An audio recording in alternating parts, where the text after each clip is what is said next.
How does feedback differ from criticism? Why is it better to invite feedback rather than wait for people to give it to you? And how will you benefit from a feedback culture? When I'm reversing my car, Margaret, my wife, caring lady, she is trying to help me by looking for the traffic. For years, I've moved Margaret back gently so I could take in all the information myself. When Margaret's reversing the car, I'm in the passenger seat leaning right back like this so Margaret can get all the information herself. One day I'm leaning back like this and I just ask, Margaret, what do you experience when I lean back like this? Quick as a flash, she said, Shay, I don't understand why you don't help me when I help you. Get into my shoes. When I lean back like this, what am I communicating? I'm saying, you're competent. I trust you to drive. The biggest compliment I can pay somebody is to say you are competent. What's been heard by Margaret is, you don't care. One of the worst things Margaret could ever hear from somebody. Is it any wonder we have trouble in our relationships? Now that's tragic. Why is it tragic? Because that relationship is important to me. I'm trying to add value.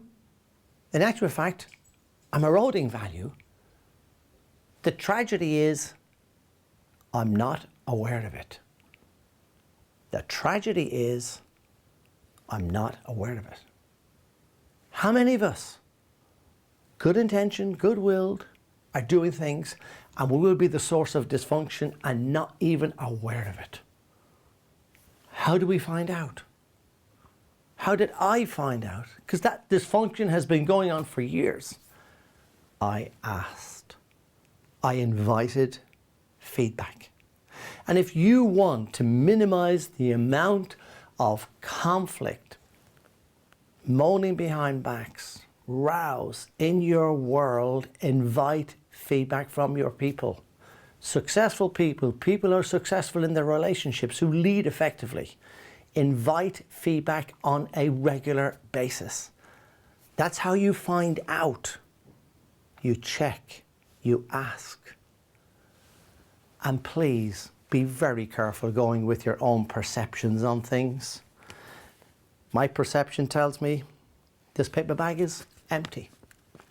However, if I look inside from another perspective, we find there is something else there.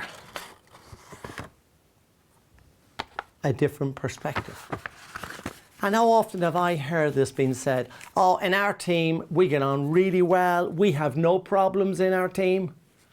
But tell you what, when people actually check out and ask those questions and invite feedback, they find from another perspective that there are some issues in there. Now, when you're giving feedback, it can be a bit like giving somebody a knife. Now, you can give somebody the knife so they've got to take it by the blade, or you can give it in such a way they'll take it by the handle. If somebody is going to take it by the blade, they could get hurt. They probably won't welcome it, and it's certainly not in a position that they can use it easily.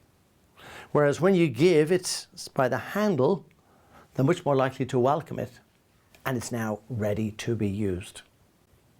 So to make your place of work an even better place to work, invite feedback and problem solve on people's needs. And give feedback in a way so that people know you have their interest at heart.